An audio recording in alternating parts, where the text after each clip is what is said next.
I'm laughing, y'all, because the amount of times that I've had to restate this sentence is crazy. Like, English is hard for me today. What's up, y'all? I'm PC McCray.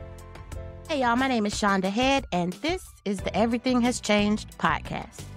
From 2 college roommates to 40-something adults, life has been lifing, and we want to talk about it.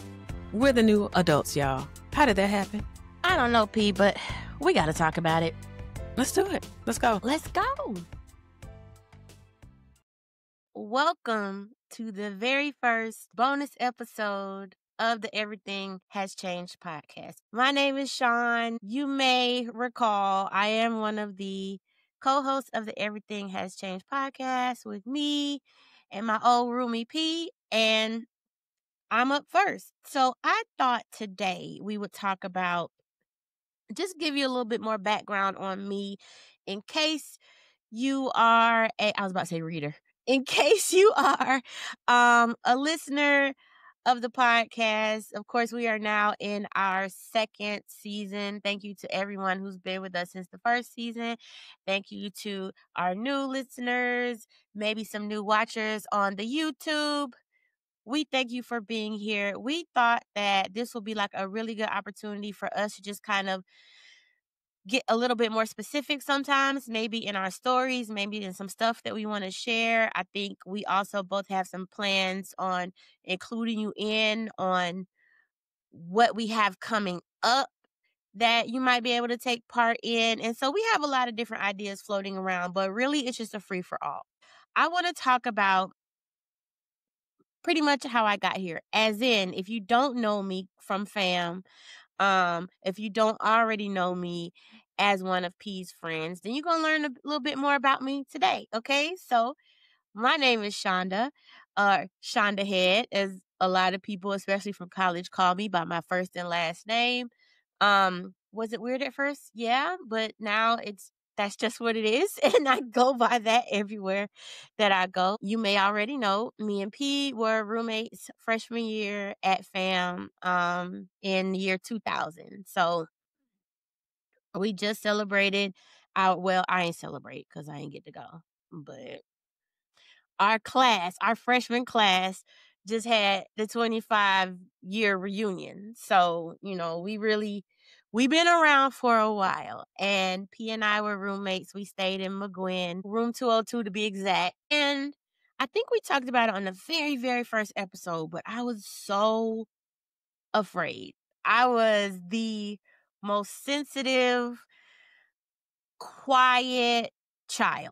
Okay. And when it was time to go to school, I always knew I was going to go to FAM. I always wanted to go to FAM. I actually ended up with a full scholarship. So that was awesome. Cause mommy was always like, okay, but how you going to, what? Like, like, no, we definitely want you to go to FAM, but how we going to pay for this? And I was like, oh, I'm going to get a scholarship. I used to say that all the time. And she's like, okay, yeah, girl, okay. But who knew? But it actually did happen. I got the scholarship to go to FAM, but I was so afraid because I had never been away from home, really. I had only ever been to Mississippi, which is where, well, let me back up. It's not that I hadn't left home, but I had only ever spent time away from home in Mississippi, which is where my grandparents lived. And so I used to go to Mississippi every summer for about 3 months, up until until I was either 14 or 15 when I started a summer job. But up until then, literally from like the year I was born, I was with my grandparents every summer in Mississippi. So that's all that I knew. And so now I'm going to FAM. Majority of my friends, I think only like maybe one other of my friends left the state of Georgia. Everybody else stayed in Georgia, and I called myself going down to FAM. So I was so afraid. At this point, I think I said it like 4 or 5 times. You get the point. Okay, you get the point.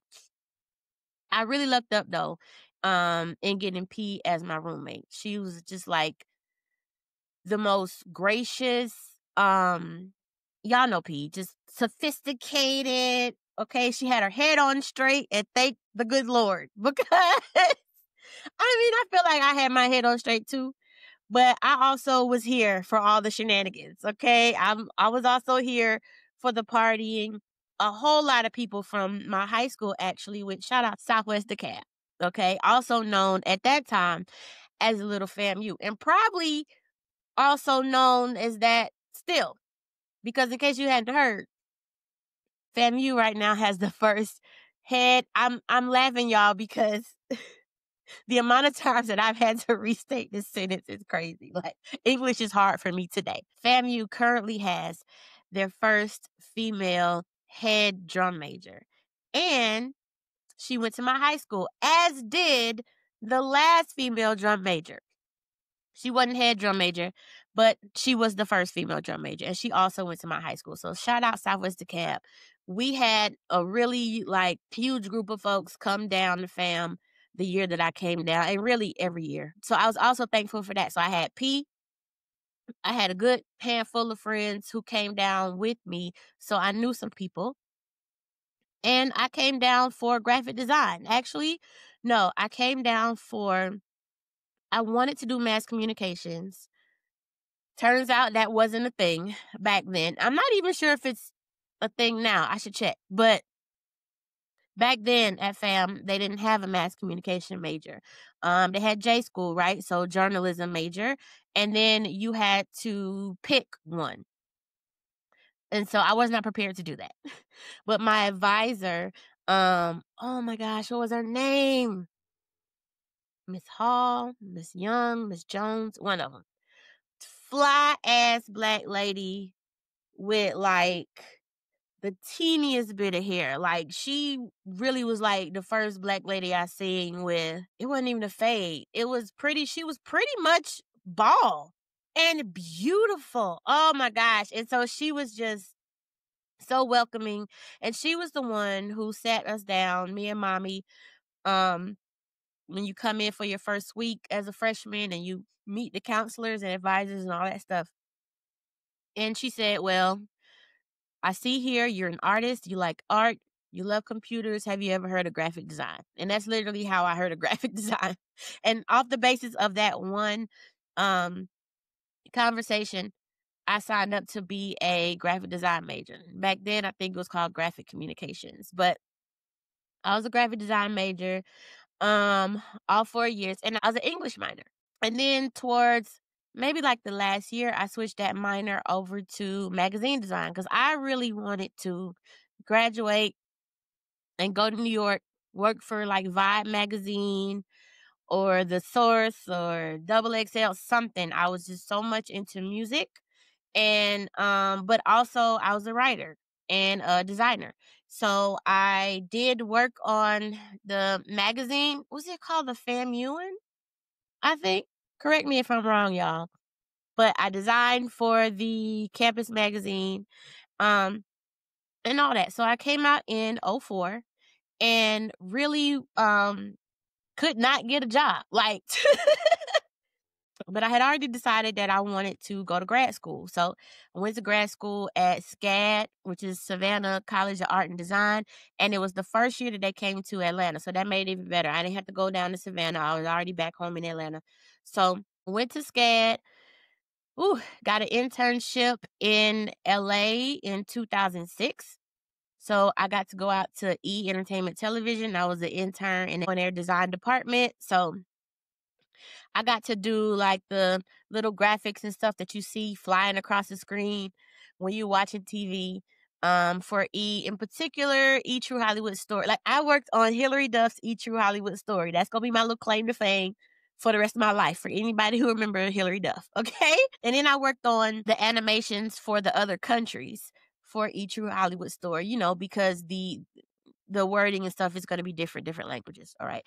But I did all good because I was down there when Ryan, of course, Ryan Seacrest he might still be there. I don't know. But they also had his radio program in the lobby of the building was Ryan Seacrest's radio studio.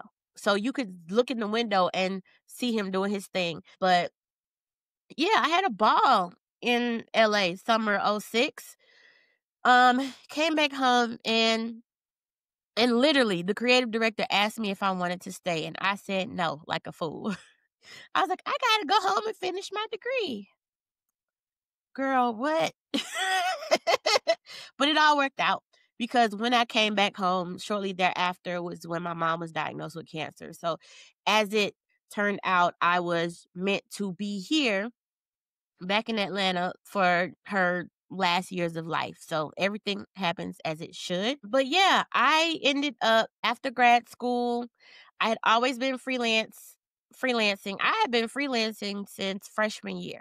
So, and freelancing in graphic design. So I was doing logos for people for $50. I was also doing club flyers for $50, for Black Night at the club.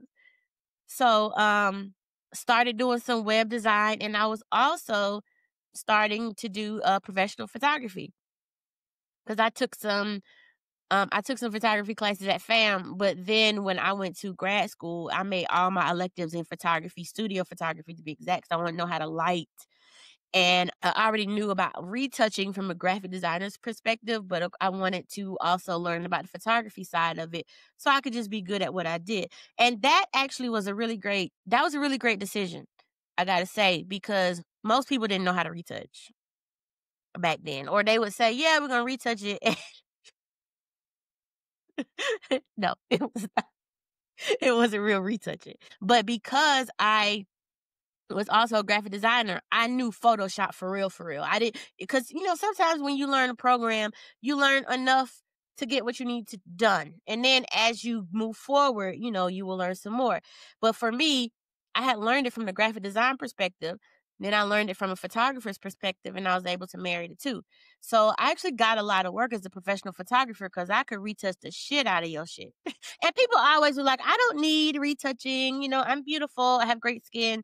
But the thing about Black people is the melanin and stuff in our skin, especially back then, because this was after grad school. So I was shooting photography for a good 10 years. Because what am I now? 43? I stopped shooting, I want to say around 2017, 2016. Yeah. So it was a good 9-10 years that I was shooting. And what I learned was Black skin, it don't matter how beautiful your skin is in person. When you get a high-powered lens and a Nikon or a Canon camera, it's going to pick up every little thing that our average eyeballs just cannot see. And especially with Black skin, we're going to look more discolored than we normally are. So people will have a shoot and think, oh, okay, because I would have a makeup artist, okay, I would have a stylist to get you together. And they would come in beautiful, like, oh, I don't need to pay the extra or whatever. So then I started doing, what everybody does nowadays, which is give you 1 or 2 shots retouched out of your entire gallery. And then they was like, hold the phone. Let me see some more retouching.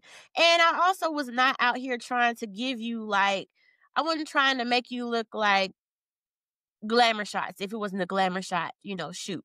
But what I did want was for everything to soften out, because our lenses really did end up making everything really, really, really, really sharp and specific and defined. And that's normally not what you want in these shoots. But I'm getting in the weeds, girl. I also worked for Life Touch, specifically at JCPenney Studio. So I worked at JCPenney Studio for years and years. And I also did the school photography side. And then I brought the school photography into my own freelance business. So instead, schools were hiring me, Shaunda Head, directly, well, SHH Creative, really. And I even was designing their yearbooks because I had the graphic design background. So I took that a long ways, y'all, up until I really just got tired of shooting. Oh, and let me not leave out though, I'll dance recitals, the whole thing. Everything that's stressful as hell in the photographer's world, I did, including a couple weddings, which I do not recommend. And everybody's like, oh, you need to shoot weddings because it's so much money. You get so much money as a wedding photographer because it is highly, highly, highly, highly stressful. Group shots anyway are going to be stressful. And then you need a team to do it, all that stuff. And so after a couple, I was like, hey, I'm going to hang my hat. I'm done. So regardless, I did all the things. But I really got tired of, as far as shooting photography, I got tired of the art. Like, it felt like it wasn't art for me anymore. started as a hobby, something fun, something that I had an eye for. Growing up as a dancer, I was really able to do a lot of dance photography and a dance recital stuff because I've been doing it on the other end since I was 5. So I know what it looked like. I know what it's supposed to look like. And then as I advanced in my craft as a dancer, I knew exactly how to shoot the thing. I knew what was coming after 5, 6, 7, 8, But it got to be really, really stressful for me and not fun. And not saying that everything got to be fun, but for me, between the graphic design, the freelancing, and then when I started working 9 to 5 and all that stuff, it was just like, this is not something I want to keep doing, at least for other people. I might do it every now and then for myself, friends, family, but I didn't want to do it as like my job anymore. It just stopped being my ministry, really. And, I had a great eye, but it stopped being the thing that I wanted to make money doing. I'll put it like that, because once you attach money to it, it's a whole different ball game. And it really, the retouching, the after effects, the editing, all that stuff just really took its toll on your girl. I started working in marketing. Of course, I wanted to work as a full-on graphic designer, but most times I was getting the job as the one graphic designer in the marketing department. On one hand, I did like that because I really did want to learn more about marketing. I was really, really into it, but this is when the imposter syndrome started to set in, because I was thinking, well, you're just an artist or whatever. So the marketing, the data side, the testing, all that stuff, it's not something that you've ever learned to do. So why would that be your thing? But then when I started getting into these marketing departments, what happens with a lot of jobs is you get hired for one thing and they make you go do another. So they were making me do the marketing jobs, and I found out I was good at it. And I was, at least in my own freelance way, I was really starting to figure out a way of, okay, how can I merge all these things together and do it for the clients that I want to do it for? That's what started to ruminate in my head. And this might be something that's interesting to anybody out there who is an entrepreneur or an aspiring entrepreneur. The thought processes that you go through when you're working in corporate and considering going out on your own, it will do a whammy. It will do a whammy on your brain. So at least that's what it did for me. I've noticed that it's also something that happens to a lot of, specifically, women who are working in corporate and decide to jump out there on their own, right? So it happens to all of us. So I really was loving doing the marketing work, also with a background as a writer, which had started to take kind of like a back seat. And I didn't like that. So I got a contractor position at the CDC. And the position was it was a graphic design position, and it turned into a communications position once they learned that I could write and that I had done some work in marketing. And here's where the story gets a little crazy. Because nobody told me that contractors get paid more than the FTEs, which is full-time employees, right? So FTEs are employed by the government. Contractors are employed by contracting companies and staffing agencies, XYZ. And they make a substantial amount more than FTEs, right? For example, there were contractors who were charging $100 an hour, right? Which these are agency rates, really, or not quite agency rates, but they are, if you're a solo agency, then yeah, actually, but they are charging the rates that you charge if you own your own business and you're contracting yourself. At this point, the freelancer mindset is so different. We get out here and we think, hey, I'm a freelancer, so I got my own business I'm doing. No, the freelancing is so different from entrepreneurship. Freelancing is basically, I have a skill and somebody will pay me to do it. That's freelancing. Entrepreneurship is like, okay, I got my license, or even if it's, because you could be a sole proprietor, but you gotta have, you should have, okay, a bank account where your business funds go to that's separate from your personal. Okay. You need to have contracts, like all these things that as freelancers, we weren't doing. At least I wasn't doing. I was charging you $50 and here you go. But what I did have as a feather in my cap is I had been freelancing since I was a freshman. So I had been working with clients and working on projects for so long, it was like the back of my hand. That was something that a lot of people couldn't say at the time, right? So I got the call on like a Wednesday. I spoke to the team on Friday as for my like interview, my meet and greet. And I was on campus on Monday starting my background check. It was very, very quick. And I'm not even sure to this day I know where they got my information from. But when you're looking for jobs or looking for stuff, you have your information out there everywhere. And sometimes recruiters will call you. So recruiter called me and that's how I got the position. And what ended up happening was the company that I was contracting for, which I will not name. Okay, they don't need no shine. I later found out that they had put forward a contract. I guess they responded to an RFP, a request for proposal, to find some workers for these positions. And so they got the job, but then they didn't have all the contractors that they needed. So then they had to go find people to fill the position. So that's how come it happened so quickly for me. I had a great time at the CDC. I had a great team, especially my direct supervisor. She was just, we really locked in. And so I had a great time at the CDC. So the issue, though, wasn't the CDC. The issue was the company I was contracting for. Because, again, nobody told me how much contractors were making. So they really flim-flammed me, y'all. They got me in there. I was just happy to have consistent pay, because freelancing it's crazy. It's crazy. So I got in there, and once I learned that my pay was when I tell you my pay was a good $13 to $15 off for FTEs doing what I did at the CDC. Not even for contractors, for FTEs. So I found out that information. I did my research. Okay. And I got all my little information together.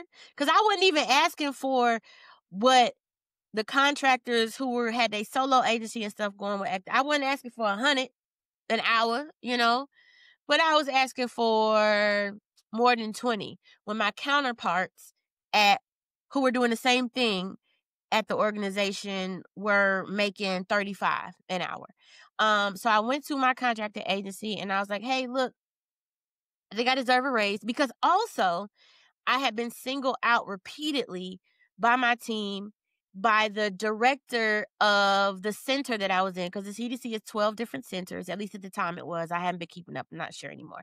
But it was 12 different centers at the time. I worked at the National Center for Immunization and Respiratory Diseases. And this was pre-COVID. So I can't answer no questions about that, because had I been around there when COVID came down, girl, I don't even know.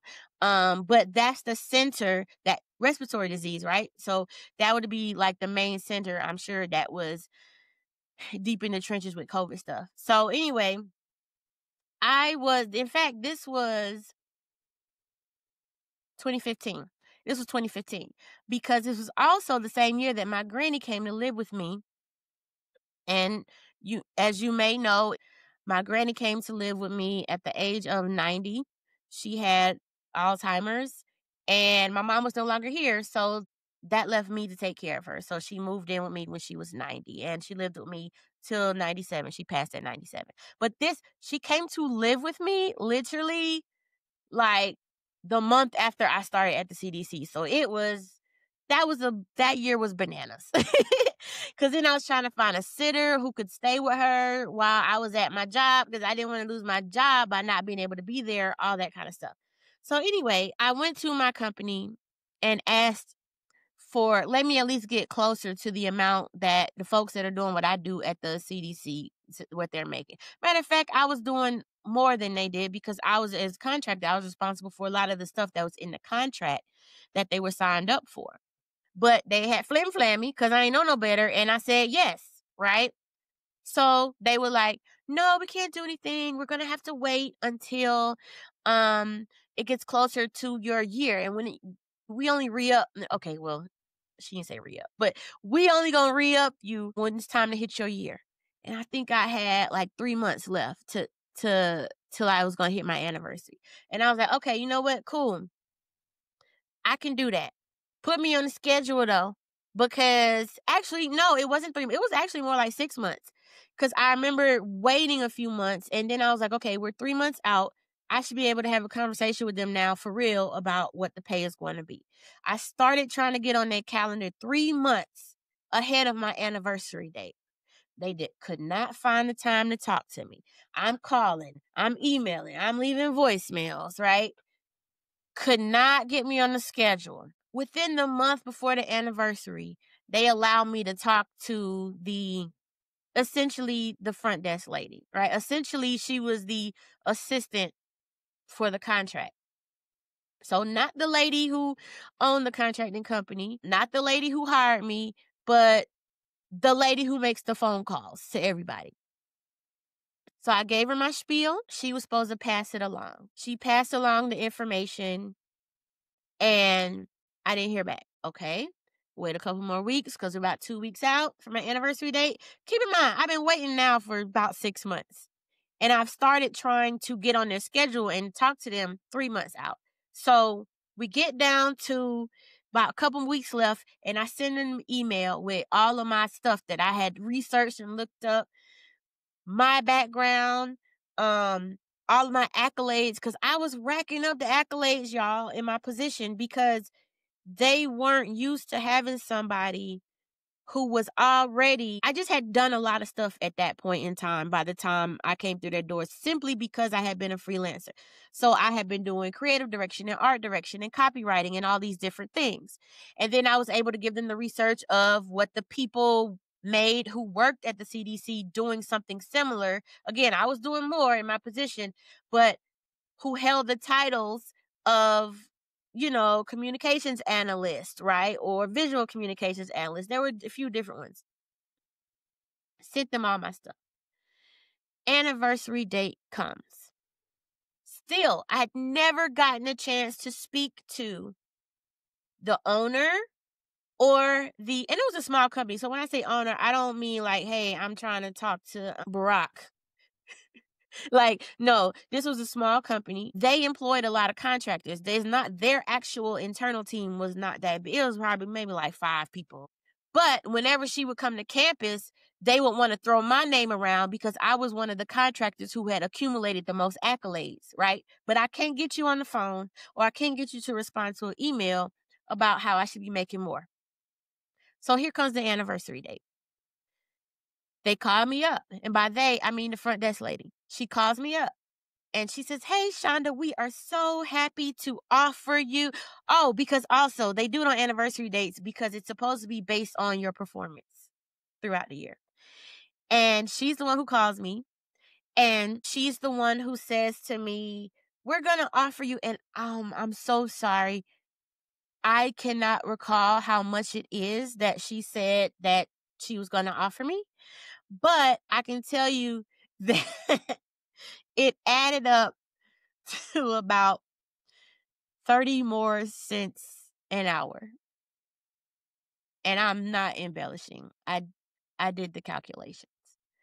And I got off the phone with her, and I immediately drafted my resignation because I had been focused on this for literally the past 6 months.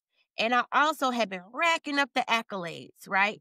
And they weren't giving me any reasoning as to why at all. Meanwhile, there were other contractors who were making $75 and $100 an hour because they were, like I am now, running their own agency, and sure, able to command that.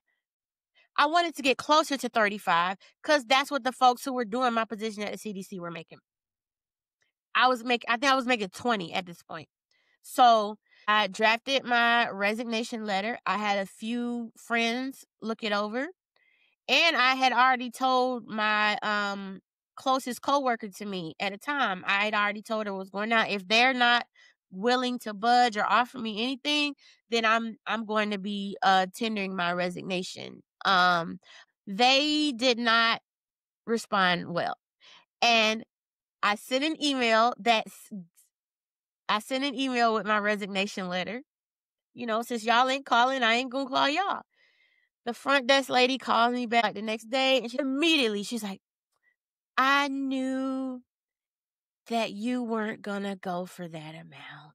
I knew that was beneath you. Then why did you offer it to me? Answer me that.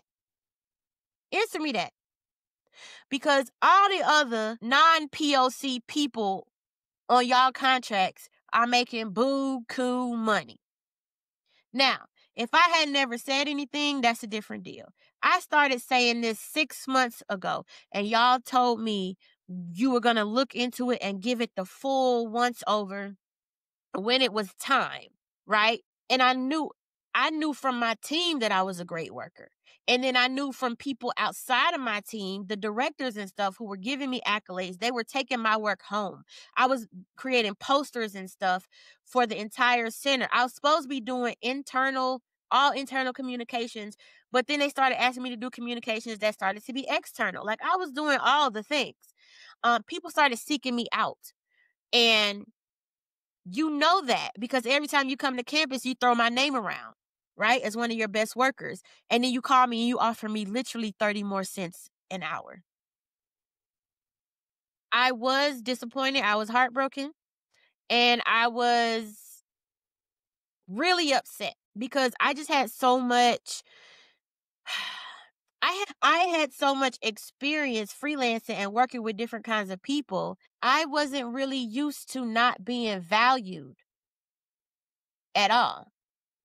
Do you know what I mean? Which of course now we know it's not something that is not uncommon for women or Black women in corporate spaces. So the front desk lady called me. She said, I knew you weren't going to go for it. Meanwhile, still not talking to the other people, right? They still didn't want to speak to me. They want to speak to me when they on campus and they need to have, they need to show that they have contractors of some value, but they don't want to speak to me at any other time.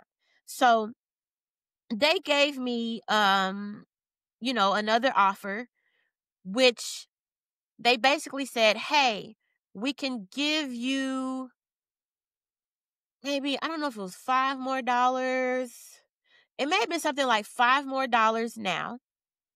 And then when the new fiscal year starts, we can give you the rest that'll get you to the 30 or 35. I can't remember at this point, the 30 or 35 that you were looking for.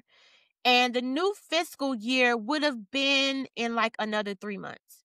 Well, first of all, I ain't believe them because y'all were saying all kind of stuff to me over the past 6 months whenever I could get in touch with anybody. So I didn't believe it.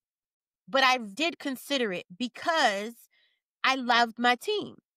And also, once the resignation letter came out, then the director of my team reached out to them and was like, how dare y'all not offer her? Like, do y'all know what she's doing around here? Or do y'all, like, why would y'all not? And also, they were due to renew their contract. But it's like, if y'all are going to cause your contractors to leave our teams, then we need to kind of reconsider if this is something that we even want to do with you. So I had to consider if I wanted to take that position or, if I wanted to go with them on that. I started looking into being an FTE through the actual CDC. And I now had building up kind of a network of people that were going to look out for me or let me know, hey, these are positions that are up, to see if there were any other communications positions that I could take that I could actually work for the government, then get the government benefits and stuff, and at least get regular pay. And again, I was looking at some other stuff, but I didn't have a straight up for real offer in hand. When I was like, no, you know what? I'm out. I ain't like the way they had handled me for 6 months. I didn't like the way for 3 months I was trying to get anybody other than the front desk lady on a phone call or on email. And they still didn't want to talk to me with like the rebuttal of, hey, here's what you can get. The vibes was off. So I quit. No job in hand. I was like, no, I'm going to stick to the date that's on my letter. And I think I gave them a month. And that was for my team's sake, because my team still needed me to finish out some stuff. But yeah, I was like, no, it's going to be a hard out for me on this date. I did not have an offer in hand. 7 days later from when I, officially tendered my resignation, I had 3 offers. 7 days later, I had 3 offers. And I took one. I took one at an engineering firm. AEC, right? Agriculture, engineering, construction. That was going to be my new industry. And I was still up at the CDC when I was negotiating that pay. And it was my first time it was my first time negotiating pay before accepting the position. And I felt like a for real adult because I had never done it before. But coming off of this, I had a number in my head that I was trying to get to based off of what I was trying to get to from the CDC, which they still said they weren't going to be able to get me to for like another 3-4 months. So with this company, I was going back and forth with them. They ended up offering me $5,000 under what I was looking for. And I was like, ooh, we're so close. So I remember holding up in my coworker's office, trying to, I was like, okay, well, how do I say this? How do I say this? And she was helping me. And then I was taking phone calls in her office so she could hear what I was saying and she could hear them, what they were saying. And I negotiated and I got that extra 5. And I was so proud of myself. I was pumped. I was happy. But here we go again, same story, because I was hired to be in their marketing department, which in the AEC world, marketing and business development go together, because marketing, i.e. RFPs, is how you get the business, right? So I was hired to work in that department, but I was actually hired to overhaul the website because it looked like the 1990s there. And they were actually a really great company, getting a lot of contracts around the city, well, actually around the Southeast. So I was excited to work for them. I was going to overhaul everything. And in fact, part of the interview process, and it was one of the longest interview processes I had been part. I had 3 or 4 interviews. And then in one of the interviews was I had to basically go in there and audit their stuff and tell them why it wasn't working and what needed to be done. And when I left there, I kind of felt like an asshole because I pulled that little red pen out because they put you in a little office for like 30 minutes or an hour to go through all their stuff. And I had so many notes. And then I had to go into the conference room and present to like the whole board, which was like, I don't know, 7 to 10 people, present to them, this is why your stuff sucks. And I remember the owner, he was a little taken aback. Like, I didn't think it was that bad. But I was like, hey, these are the best practices in the industry. These are the best practices graphic design wise, marketing wise. Like, where is your marketing argument? Where is this? Where is that? And then the lady who would become my boss was looking around at them like, I told y'all. So I got the job. And yeah, oh my God, we had so many plans. I worked so well with my boss. It was just 2 of us really in that department. There were a couple contractors who would come and go. And again, I got to see how contractors are really supposed to work. But yeah, it was really great because I was able to kind of stretch and expand into a different area that was really way more structured and traditional than I was used to outside of the CDC. So what happened was I'm overhauling the marketing materials. It's like we could never get quite to the website. And then when it's finally time to touch the website, here's another RFP. Here's another RFP. And if you know anything about putting together these RFPs, they take forever. They can take months. But usually you'll get the deadline and they say, hey, we'll give you 6 weeks. Hey, we'll give you 4 weeks. So now you are working nights and weekends trying to get all this information together from all the other different teams. There's copywriting involved. Of course, there's graphic design involved because they want an entire presentation. And we started winning. I think over 9 months, the team of just me and my boss brought in, I think at last count, it was $5 million to the company over 9 months, to the point where they kept giving us more and more RFPs. We were not doing any other work besides that, which granted was a department, but also wasn't what I thought I was being hired for. And it got to the point where, because when you're always doing these RFP deadlines, we were having 2 or 3 deadlines in 1 week. We were not sleeping. It would literally be 10 p.m. and we still up at the office, because then you have to physically, you can't like, oh, we're going to email them the presentation. No, you have to physically take things down to the courthouse or down to wherever the actual place. It had to be very, very, very specific, very rigid, all those things. So it was a great experience, but it got to a point where it said, y'all aren't letting me do what I came here to do. I left the last place because I wasn't being paid correctly. Now, I got to this place. I got what I was asking for. And there again lies the rub, because it was like, hey, really, when people are turning in these RFPs, they be commission based. Well, how much commission you think y'all gonna make after getting $5 million worth of contracts?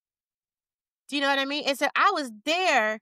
That was the amount after my 9 months. But the contracts that we were turning in, it might have been like the last half of that I was at least allowed to put in on it for real. So now we're talking 4.5, 5 months bringing that in. Whereas other companies were giving people commissions off of that. I wasn't getting a commission. So I said, okay, well, what I got to do to get, because if every week if we having 2 and 3 deadlines in 1 week, we're not sleeping, we're not eating. Again, other people in these type of positions, I'm now finding out, are making way more and a commission on top of that. And so it's like, okay, what are we doing here? Because now you're telling me I can't continue doing the work that I was brought here to do. I need to continue doing this work so I can bring in money to the company, but then we're not going to give you more money, and we're not going to give you a commission of like what other people get, because it's essentially sales. It's a sales position ends up. So we're back here again. So I said, hey, you know what? I think I'm done with all this corporate stuff. I'm going to finally go out on my own. This was 2017. And my boss did not want me to go, but she knew what it was. And I quit on the day where they brought us, I think we had turned in like a 3rd RFP. Now at this point, within like the past couple weeks. And they said, okay, great. We're going to give y'all a couple more. And I told her, I said, if he say we got to do more, I'm out.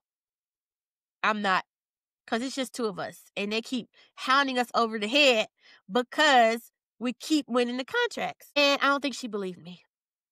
So that was a Saturday when we talked about it. Why? Because we were there on a Saturday. Why? Because another RFP. By Monday, resignation, gave them a month. But we did talk about me coming back on as a contractor. Now, right, since I'm going full time, we already know I know how to do the work, all that stuff. Okay. Well, Shaunda can be a contractor, at least part-time, whatever. So I'm doing up the contract, all the things. I've learned later that that's actually not necessarily very legal to hire on your employee as a contractor. Who knew? Not me. But doesn't matter, because after a lot of back and forth contracts and such, they didn't want to sign the contract because they didn't necessarily want me to make more money than I was already making. They didn't want me to make my contract fee. So I left. 2017. finally got my LLC after years and years and years and years and years of sole proprietorship. So what I really wanted to do was work with people like my friends, right? Women in corporate spaces who had the wherewithal, had the experience, had the skill set to run their own businesses, but didn't know how to start, didn't know where to start, didn't know what needed to be done. And really people who really thought that it was going to be so hard. Whereas I'm like, well, I've been privy to be in these rooms with a lot of people who don't look like me.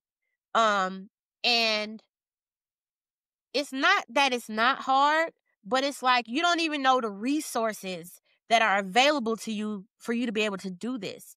It's just different from what you think. So I was like, well, I can be a resource.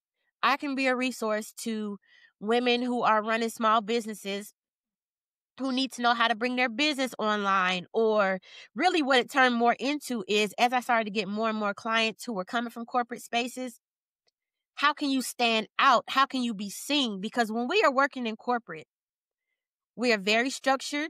We're very traditional. And then when we go try to do our own thing, we believe that we're supposed to do it the way we've seen it done at work, right? The way we've seen our bosses do it, or the way the company that we work for do it. When you're running a small business, it's not the same. As a solopreneur or a sole proprietor, entrepreneurship for you is not going to be the same as it is for the company that you're working for. People are not going to stop and look at your ad if you sound like you talking to the old white man who runs your company. If you're using language that they don't understand, you're not going to get heard. People just don't vibe with that online. And again, we were reaching a point where it was becoming more and more pertinent for you to have your business online. And then once COVID hit, internet traffic immediately went up by another 50%.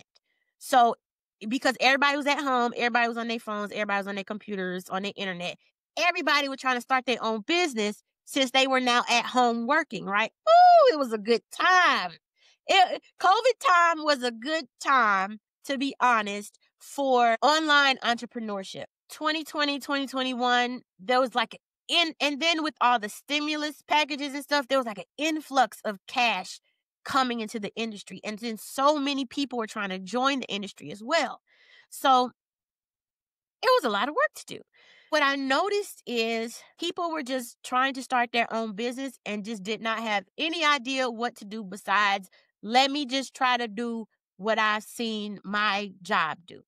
And then wonder why it's not working. And then say, oh, well, entrepreneurship must not be for me. When that's not the case, you just don't know what you don't know.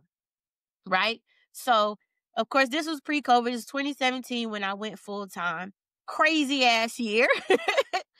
But I've always been intuitively led. And that the series of like me quitting, all of that that was like the first time in my life that I started to just go off of my gut. It was very unlike me. And not only was it unlike me, I didn't have a safety net. So I'm not saying do what I did, because it would be nice to have a safety net. It would be nice even to have a job that could then be your business loan, right? You get paid every 2 weeks or once a month. And then you could then take those funds and put it into the business of your dreams, right? I ain't had that. I was just like, I'm out, because I'm an empath and my body started taking the brunt of all these hits that were coming at me mentally and emotionally throughout the day in these different jobs. And as a creative person, I started to feel the brunt of not my gift, was growing. I was becoming more advanced and I was not able to use it. But then I was so stressed out at work. I was coming home. I couldn't see my way forward to do even more work for myself. So it reached a point where I was like, this done happened like 3 times now. So if I'm going to do the thing, then I need to do the thing. So that's what happened in 2017. Got my first coach, joined my first mastermind, really set forward on trying to hone my craft and trying to learn how to take my skill set and make it more feasible in a way so that I would attract others to me, but that so that I could really teach what I knew. And so, yeah, the first year was dumb hard, y'all. Again, because don't do what I did. Within that first year, because then we going into 2018, that was when my car got repossessed. To be fair, I didn't know they repossessed it that early. Like, I never had a car repossessed. So I didn't know. I'm thinking, 3 months is when they'll come take it. But the company that I was with, they said 45 days was enough. And on the 46th day, they was outside my house at 2 a.m. taking my car. So that's probably another story for another day. But car got repossessed. House went into foreclosure later that year. We got it back. Got it back, okay, before it was totally gone. But we had matter of fact, I got the last little bit of money to save the house on a Friday, right? Monday was Labor Day. The house was due to be auctioned on the courthouse steps that Tuesday morning. But Monday was Labor Day. So everybody was closed. So I couldn't speak to anybody on Monday. So Friday, I get my last little bit of money that's necessary to save the house. And then you have to wire it. And then you have to wire it by a certain time. And then you have to get back and call the people. But I had to call the lawyer for the mortgage company because now they won't even speak to you when you go to foreclosure. And I just remember sweating bullets because it's like, we actually did it. We actually got the money to save the house. But they don't work on the weekends. Monday's a holiday. They won't be at work. And my house is on the docket to be sold Tuesday morning. First thing. So I was sweating bullets. Okay. But they assured me that all was well. Or if I did what I said I did on Friday, that all was well. And it was. We got the confirmation. House did not end up being sold. But this time period also, I think I was diagnosed with depression 2015 when Granny came, because I had just, and thank the Lord, see how God worked, because I got my first therapist a few months before my grandma came to move in with me in 2015, right? When life really got real for real. And thank the Lord that that's the way it worked out. But those years, that 2017, 2018 is specifically, it just felt like my life just bottomed out. And it felt like, which is actually a recurring theme for me, it's like, if I'm following my gut, that means it's going to work out, right? Turns out that ain't what it means. That ain't what it means. But it does mean that's what I was supposed to do. If somebody had told me all the things I was going to be going through in the years going forward, I might not have made matter of fact, I would not have made the decisions that I've made. But I can sit here today and tell you that they were the right decisions for me. I've only gotten stronger in my intuition, in my gut feelings, my gut reaction.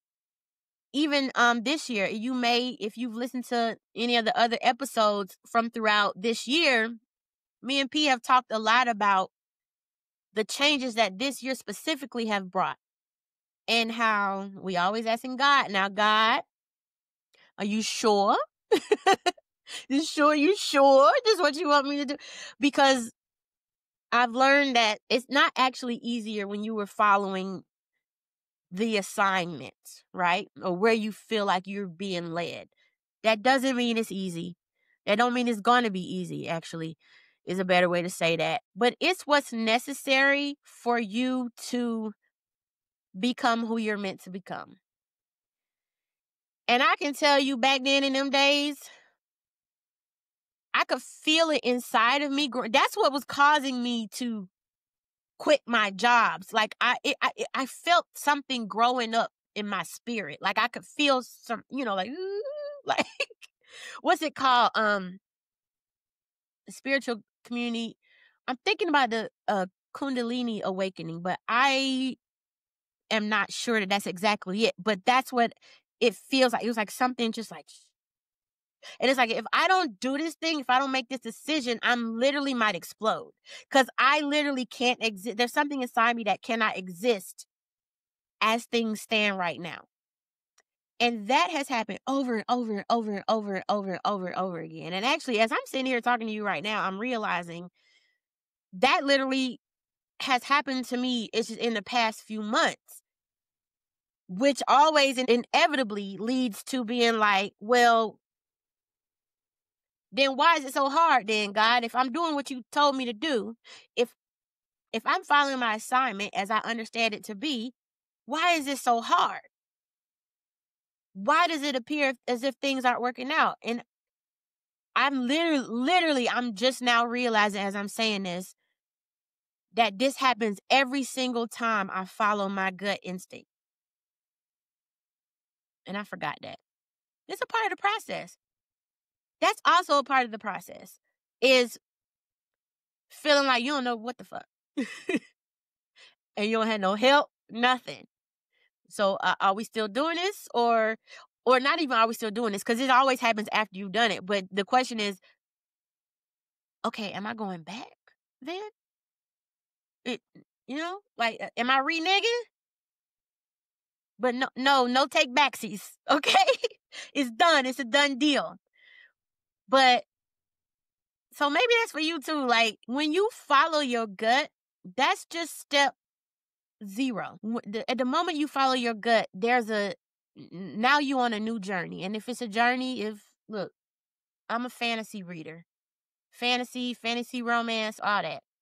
You going on a journey, I know it's finna be some obstacles. We're going to have to slay some dragons.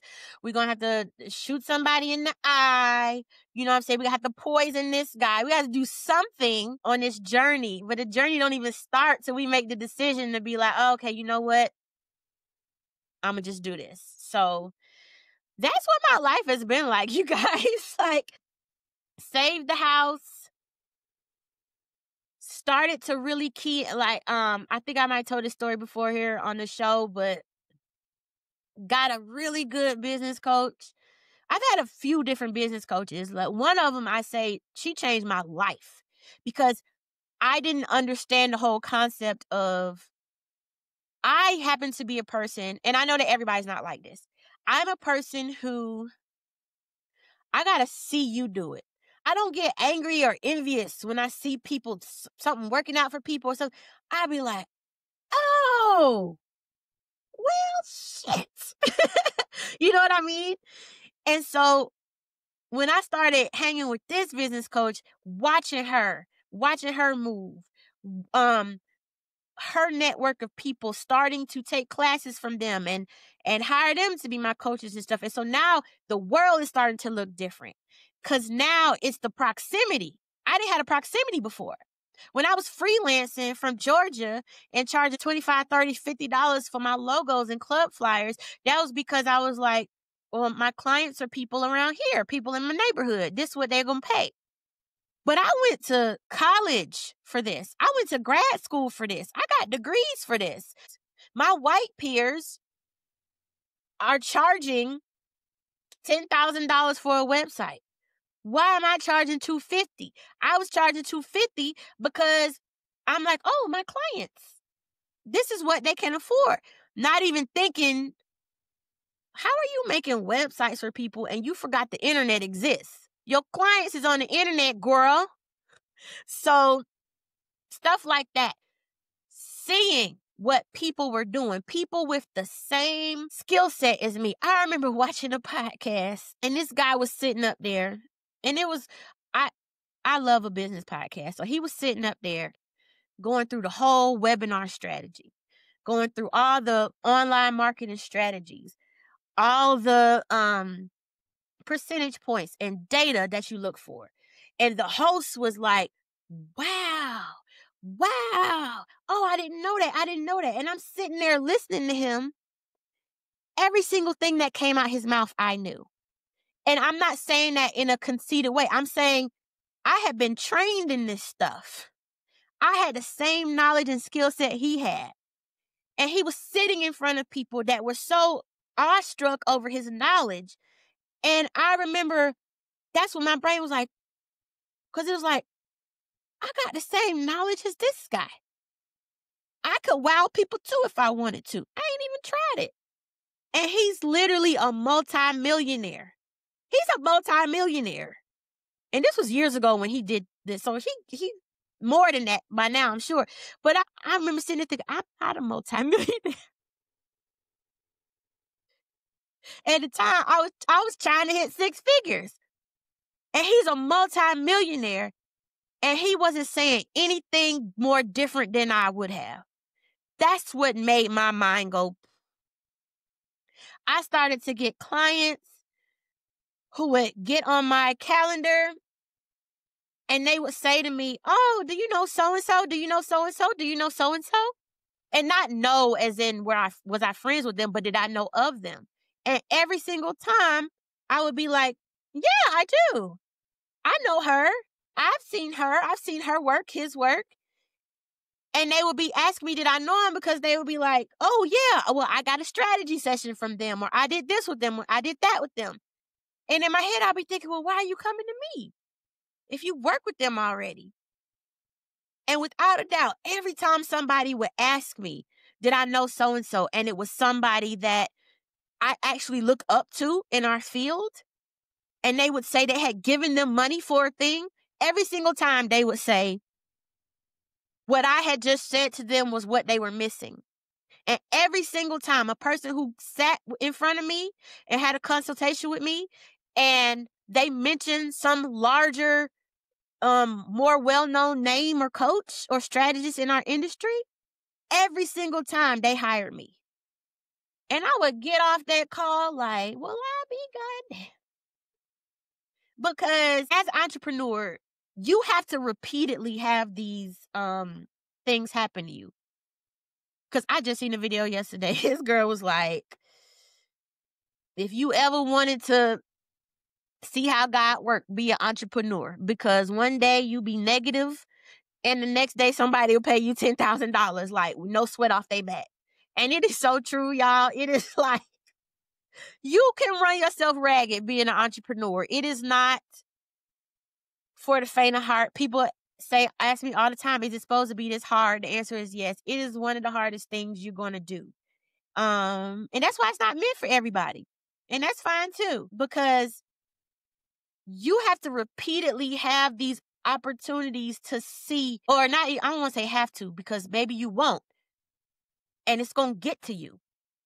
And then something like that'll happen. And then you'll be like, oh.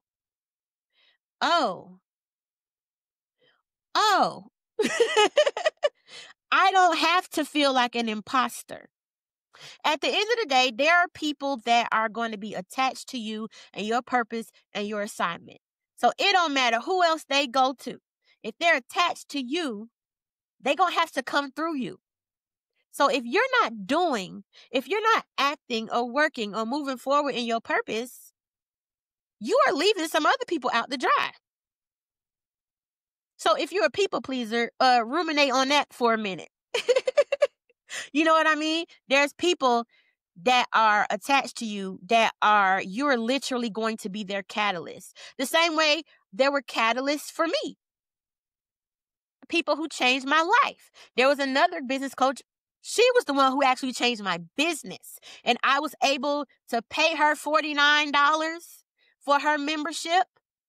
And I learned so much in that month that then, of course, I continued paying her because she changed my business. And this is how I was able to start calling clients in. And she was the one who led me to understand, find your strength and work that.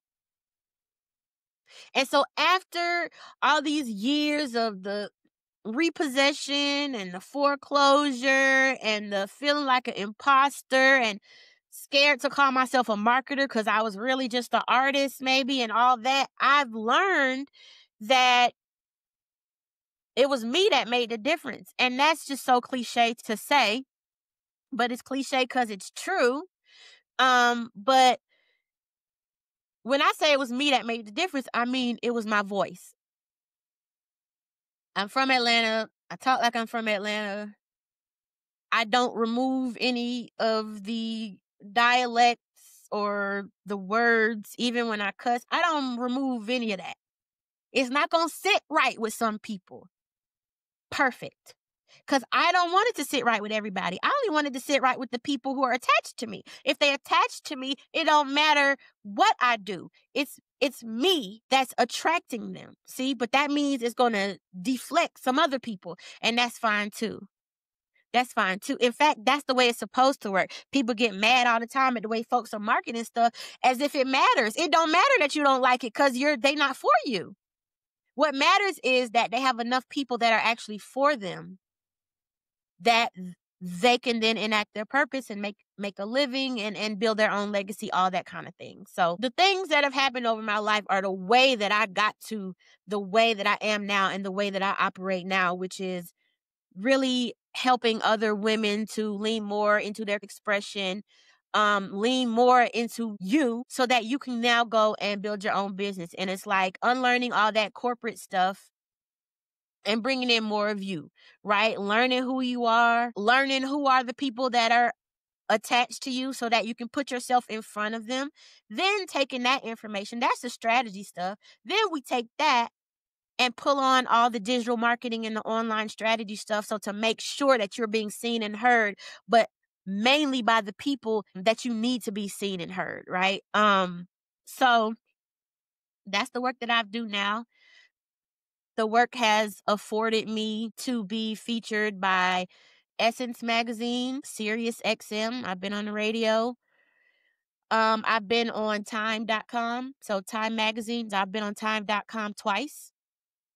I've been featured by Create and Cultivate. So if you're already in the online space, you may know what that is. Motherly, which is big for motherhood space, all that kind of stuff. So I talk a lot about what it was like working for myself when I was a caregiver for Granny, working for myself throughout COVID. So working from home with a new baby and a 90-something-year-old granny who both needed me. I talk a lot about, and my daughter has special needs. She's autistic and nonverbal. So I talk a lot about working my schedule so that I can do my work, but also get her back and forth to the therapy. And this is how I know that these are all the things that are meant to happen. Because if I was doing any other different kind of work, my child wouldn't be able to even have the therapy that she has now. Because I would not be able to literally roll her around this city and get her where she needs to get to if I had a different type of job, at least not at this point in my life right now. So I've been afforded a lot of different opportunities. Just last week, I was a part of an online summit that was actually based in Wales, right, in the United Kingdom. But the owner, shout out to Amber Rose, had heard about me and she asked me to come take part. So none of this wouldn't happen if I was still the Shaunda of yesteryear. But I wouldn't have gotten to the Shaunda that I am now. I would not have gotten to a place where I really, I dig myself. I love myself. I find myself fascinating. And that sounds crazy to say if I'm sitting in the brain of the girl who was back at FAM. Or even a girl whose car got repossessed. I'm such a different person. And it's crazy that those differences are the thing that led people to start being attracted to me. So that's what's up. That's why my thing is I help people to brand their differences, okay? And then we take what you've done and we take your lived life experience and make that be the thing that works for you in your marketing and your branding. We put all that on Front Street so you can attract clients instead of chase clients, which is what we think we need to do. We think that we need to go do what so-and-so did so that we can get the clients that so-and-so has, so we can make the money that so-and-so has, and so we can get the opportunities that so-and-so has. No. Especially not online. If you got a big dog that you are really trying to get out here and emulate, that now means you have set yourself up as the competition of that big dog. And if you set yourself up as the competition of the big dog who's been doing this for 10 years and you just started 3 years ago, you're always going to lose. You're never going to be heard, right? Focus on you. Mic drop. I wish I had a mic. I don't, if I pick up my mic and drop it, then it'll, yeah, okay. But that's me, y'all. That's what I do. So if you wanted a little more information on me, now you got it. And you know you're going to hear some more of everything else on all these other shows that we got coming up. Because, you know, me and P, we just like to run our mouth. But that's Shaunda Head in a nutshell. I'm so thankful to even have this opportunity to even talk to y'all about this, because this podcast has been a passion project for both me and P, and it's literally something that we talked about we were like 22. So it's really kind of crazy that we're sitting here doing this. And we talk about all the time, this is our show. We can do what we want. If we want to change the recording day, we're going to change the recording day. We want to do some bonus episodes, we're going to do some bonus episodes. It doesn't matter. You know, we run this ship. And hopefully y'all will be along for the ride with us. But if you're not, that's cool too. Because this project is serving something for me and it's serving something for P. And that's good enough for us. But what we know is that there are people that are attached to us. And hopefully we can be a catalyst for some more people to go out and do their own thing too. Because that's what it's all about, right? When you leave here, you want to, as they say, die empty.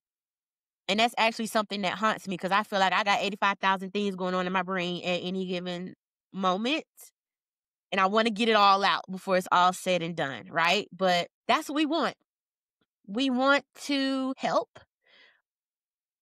But we want our service to you to come truly like from us. Like no gimmicks, no trying to do this, trying to do that. Truly, we're hopeful that you tune in every week and hear us out. Might spark something in you, or maybe just might make you laugh on a day where you need to laugh. Maybe it might make you cry on a day where you really need to get you really need to get something out. You know, you need to let it go so you can move on. Maybe you just need to be prepared for something that's coming up that you're not necessarily prepared for. If you're a listener of the show, you already know those are the kinds of things that we dig into because those are the experiences that we have. Hope you stick around. But if not, if you take anything away from me today, I would say do you. And let that be good enough. Bye, y'all. See you next week. Want to stay locked in with us so you never miss an episode? Visit everythinghaschangedpodcast.com and join our email list. That way you'll be the first to know about new episodes and all the fun stuff we have coming your way. Meet us over there.